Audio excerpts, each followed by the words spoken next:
Emotions Rule by Prologue. Prologue. Darkness. A single patch of sunlight was escaping through the blackout curtains from both sides of the window. Carter woke up in her king-size bed, her limbs scattered as if of a starfish.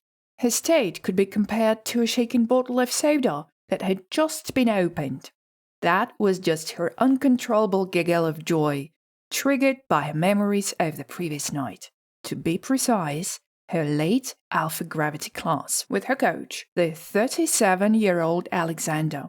Broad-shouldered, tall, fair-haired young chap with piercing grey eyes and deep, confident voice. What a treat for a single aging woman. During the class, Katya might have stretched one of her arm muscles. Not surprising, she was no longer a young lassie. Feeling responsible, Alexander thought he ought to do something about it. He suggested massaging it. His deep voice assured her that she could fully trust him, as he had finished massage courses.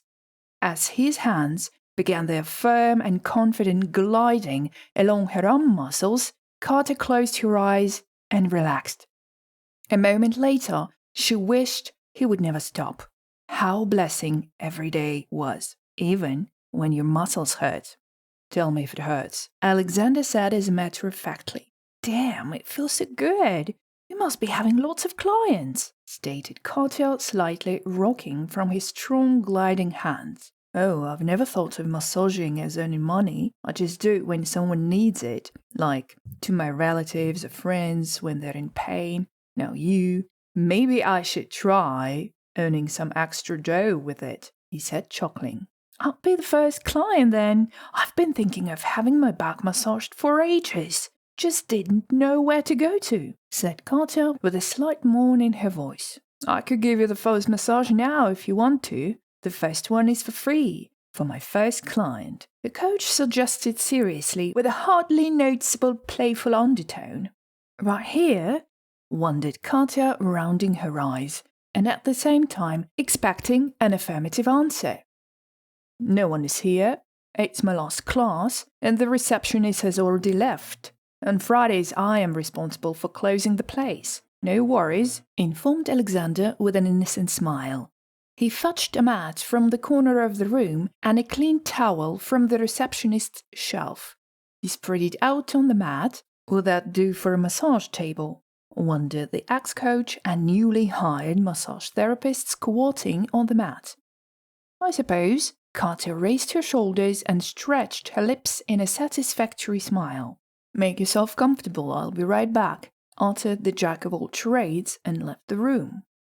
As he came back, Carter was lying on the towel on her stomach, topless, anticipating his touch. Goosebumps all over. Do they have some music in here? Wondered the patient. Some yoga mantras, I believe. They have yoga classes in this room as well. Let me check. What ancient equipment, he said, trying to turn on the CD center that he found in the corner of the room. As Alexander held a wire, he said, Wait a minute, I can plug in my iPhone. I think I have some jazz. Well, that's you two for the massage. I guess so, was Carter's reply. As the music began, he approached the mat and kneeled down near Carter. Sorry, no massage oil here, I would find. He warned and began rubbing his palms against each other. No problem, Carter said, paying attention only to her back and to the loads of energy she was feeling coming from this guy.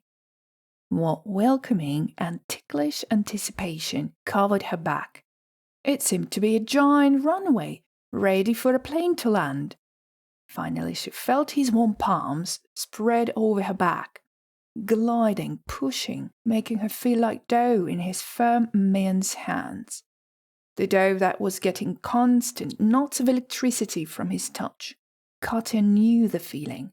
A hell of a lot of chemistry she was getting from this young stud, and she felt the chemistry was mutual. So why not enjoy the evening? Her thoughts were interrupted by her own mourning as the masseur began to handle one spot with persistence. Does it hurt here? Alexander asked as a doctor, pressing the very spot harder with his firm fingers. Yeah, said the patient.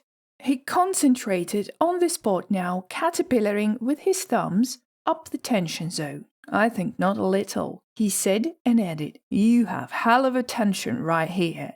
He kept on working on the same spot, now chopping up the tension zone with his loose hands, luring Ekaterina's blood flow to come up to help him heal her body. It hurts, but I like it.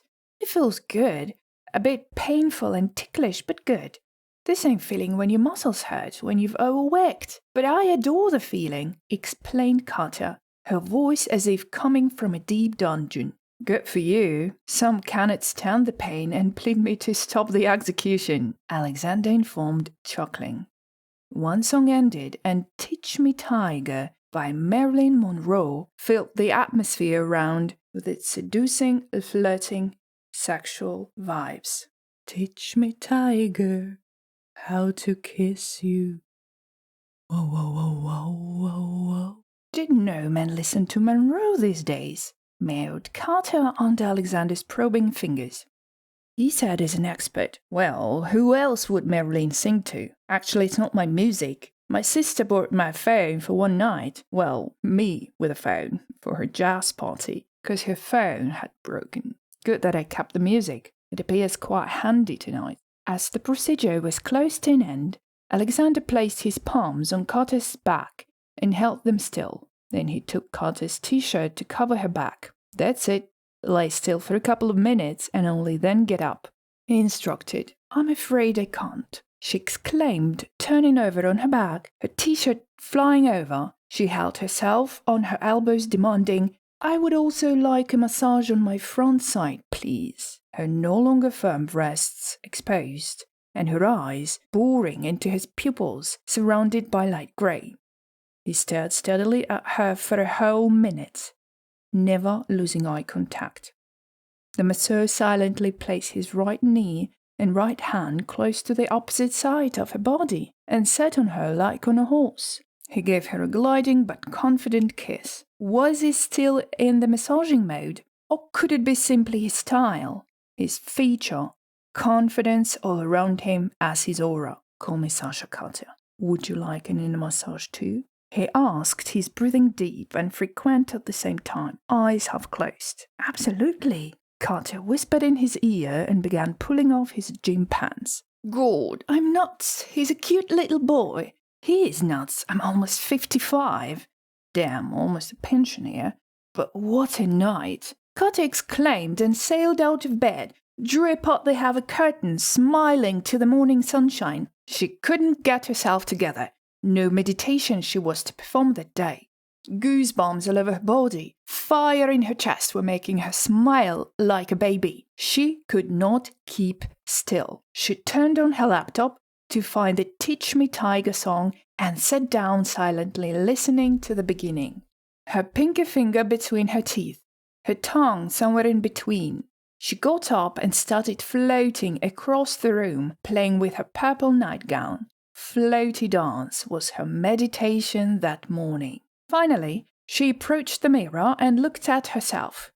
What did the woman in the purple nightgown see? Did she see the real self? What kind of a woman had she grown into, and how had she been transforming into the one she saw in front of her? There stood a tall, ripe woman. The wrinkles on her face and neck suggested she could be somewhere in her mid-40s.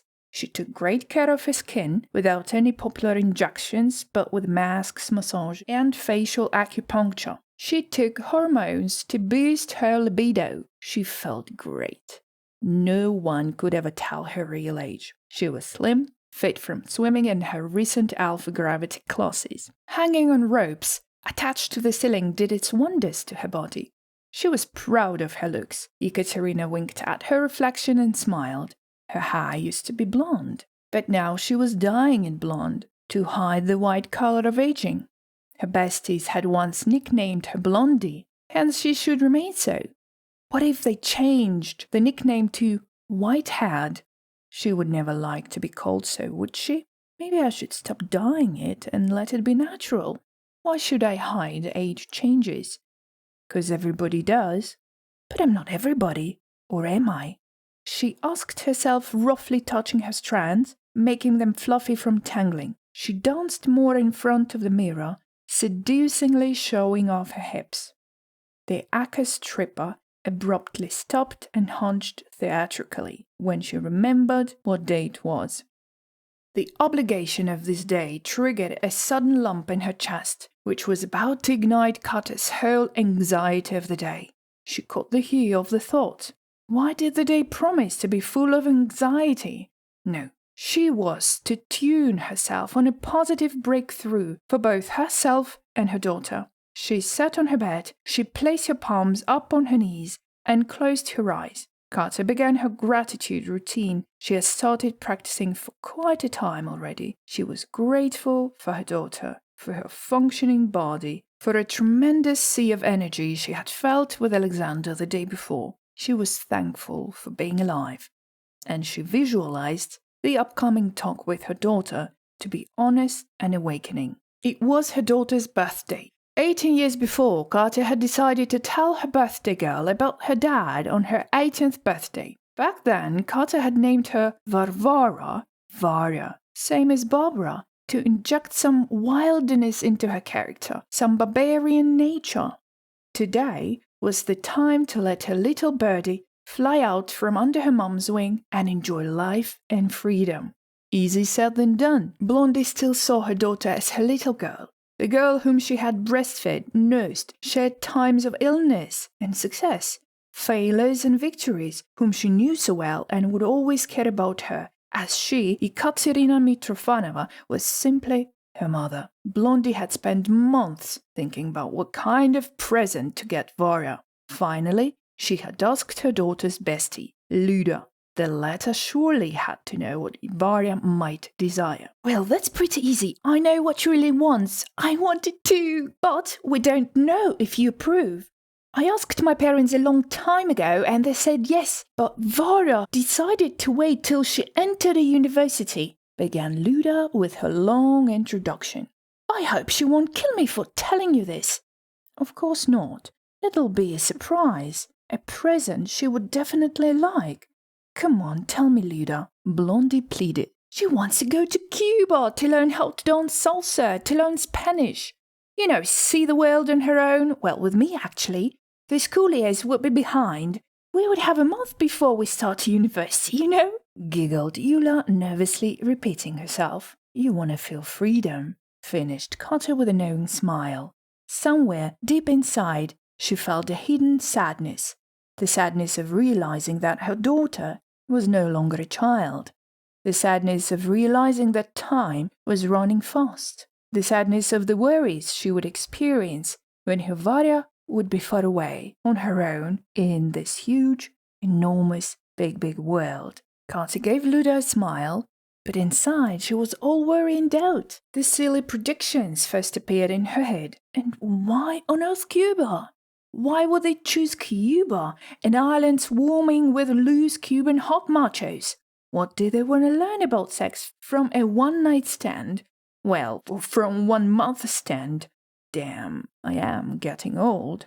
Stupid thoughts, go away. Thank you for your protection, but I'll manage. She recollected herself leaving for an adventure for the first time. She was 16 when she left her home. She spent a whole summer in England learning a new culture, a new language, a new mentality, new way of life with other teenagers from other countries. The beginning was a bit hard, as Carter missed her parents and friends a great deal. But soon she made friends and got used to the new environment, so in the end she wasn't even sure if she wanted to go back home. Later on, she childishly prided herself for having so many international friends from all over the world. Carter was welcome now in at least 3 of her countries to stay over at her friends in the future, and she understood that she was lucky to have such parents who had trusted her and let her go to broaden her skills, mind, and future possibilities. Now that Blondie was a parent herself, it was her turn to play wise mum, no matter how disturbing it could be to let your child move on. After all, any child is an individual, a free individual, especially a grown-up one, with her own life to take hold of. Carter was aware of all that, but how hard it was to let your own kid go.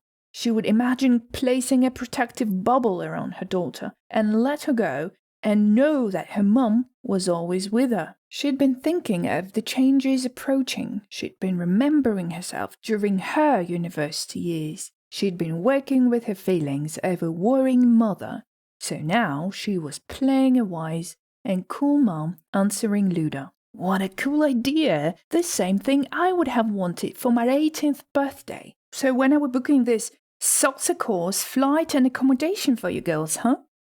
Carter glanced at the clock. It was 10 a.m. The very time when her daughter would normally wake up with no alarm clock. She made 2 cups of coffee, placed Vara's favorite tiramisu cake on a tray, put an 18-number candle in the middle, lit the candle, and slowly proceeded towards her daughter's room. Fuck, I forgot the present, grumbled Carter. She carefully placed the tray on the floor, opened her purse, and fished out a folder with the printouts of the Cuban trip. She tried to hold the folder and the tray at the same time. It didn't work. She stood thinking for quite a time. If I put the folder under my arm, I wouldn't be able to put down the tray. If I put the folder in my nightgown, the folder might fall down. If I put the folder into my mouth, Jesus, just fetch the damn folder after you've put the tray down, a voice commanded in her head.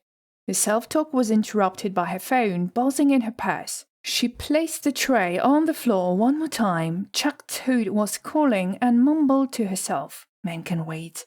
Even young, attractive sex machines, as Sasha. She put the phone back into her purse and picked up the tray again. She took a deep breath and exhaled slowly.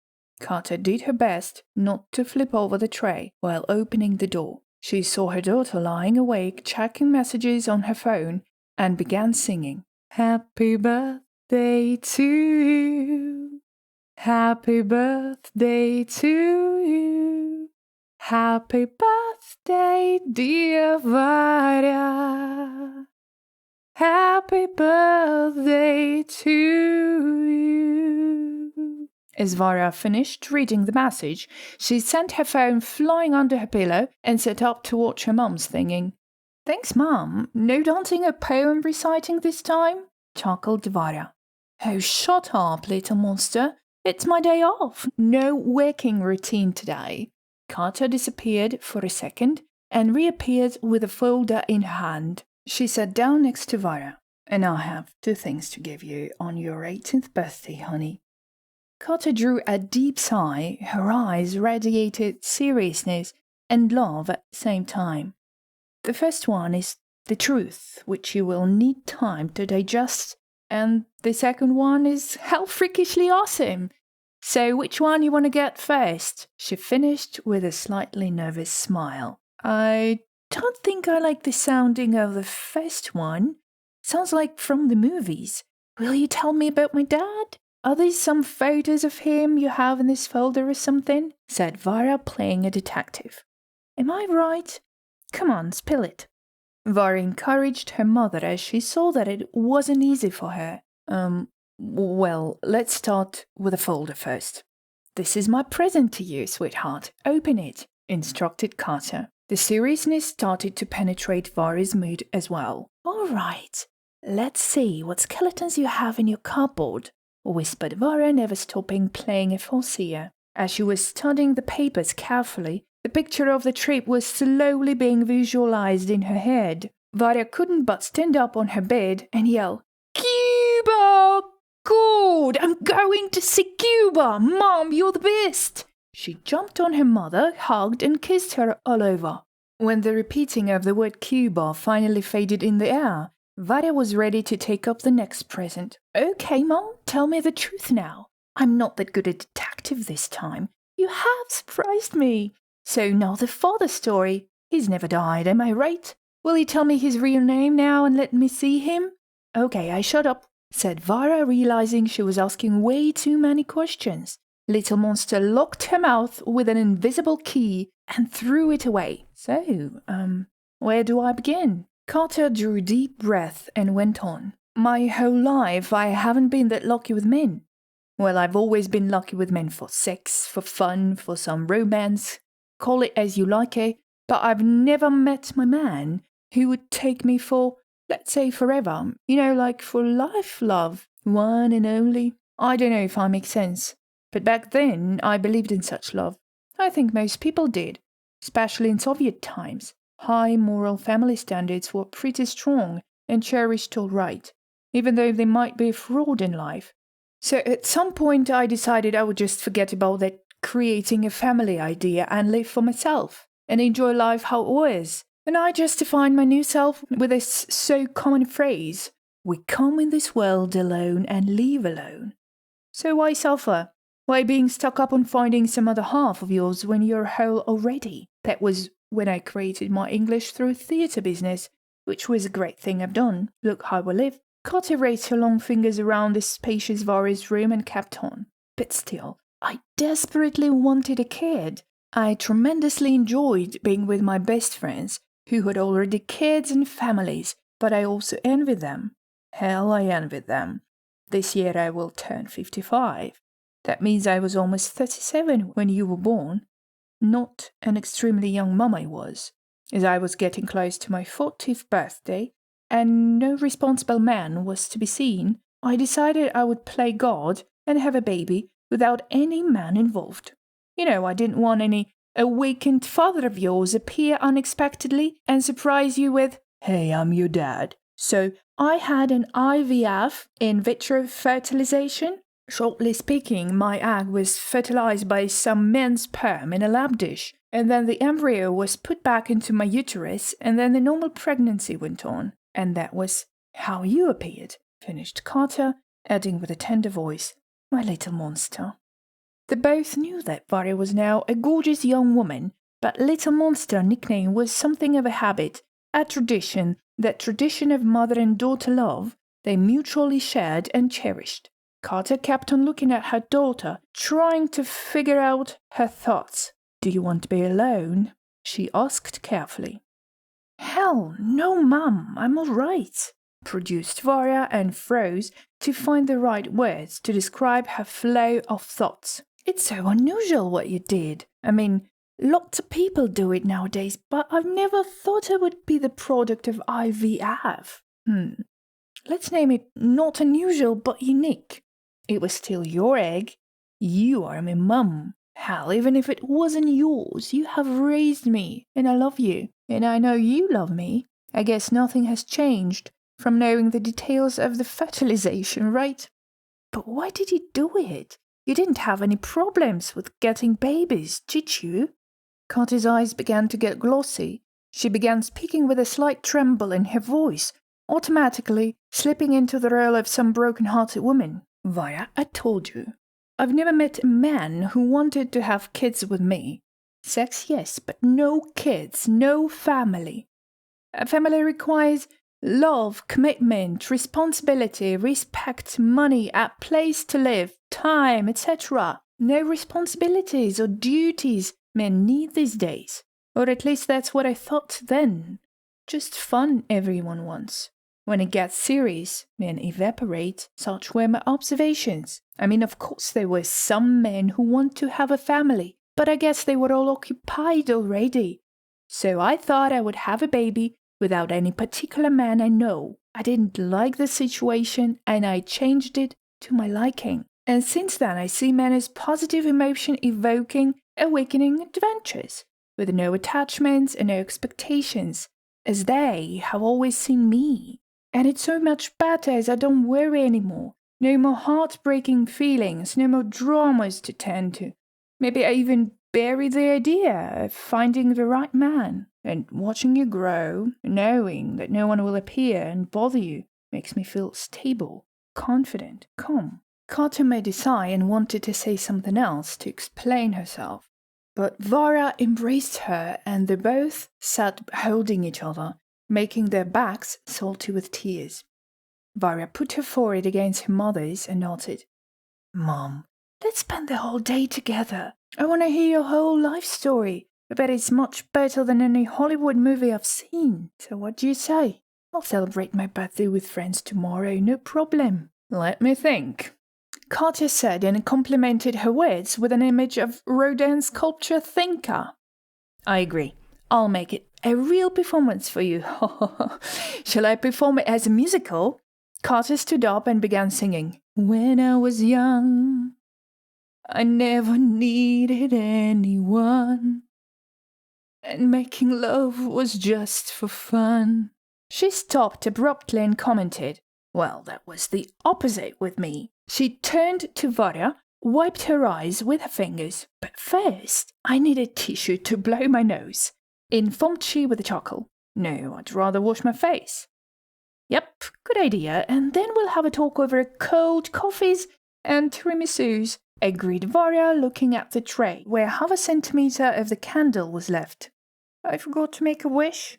"My wish has just come true. Cuba, Cuba. I'll make one for you then." Varya blew off the candle light and produced a wink with a smile, and they went to wash their red-spotted faces. As Blondie stepped out of the bathroom, she heard her phone buzz again. She drew the phone out of her purse and swiped the green circle. "Hello," she said. "Hello, my sweet MILF," came Sasha's deep and confident voice. "Just a second."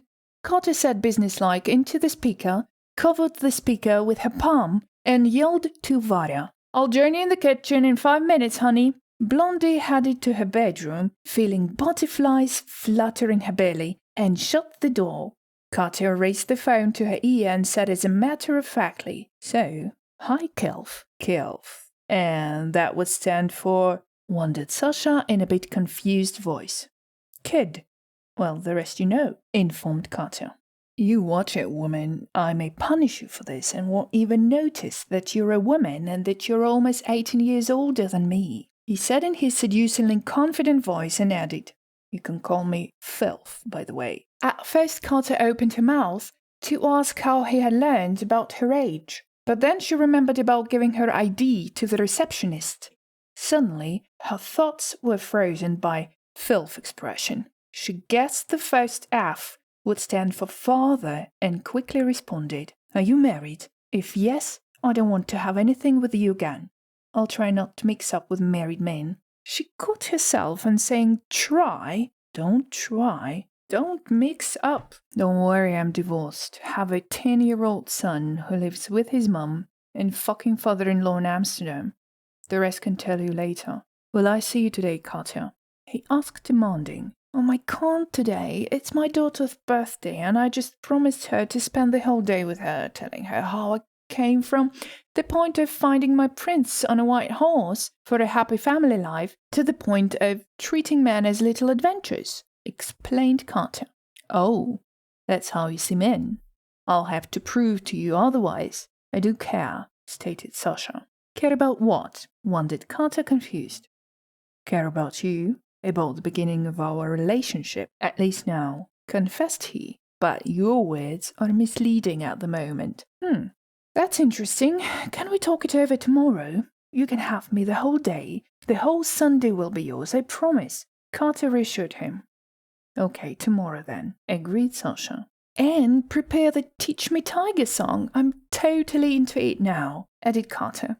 "I will. See you," said Sasha. "See you, Tiger," responded Blondie and hung up. Carter entered her kitchen a bit perplexed, but with a wicked playful fire in her eyes. This air of confidence about Sasha drove her crazy. Confident voice, confident posture, confident gliding arms. Who was that mum? Wondered Varya, raising her voice from a low to a high note. She noticed every change in her mom's face. "Just a man. You don't know him," answered Carter, and sipped some coffee, took a spoonful of tiramisu, and placed it in her mouth. As she finished chewing, she announced, "So, my life story. I guess I'll begin with a trip to Germany."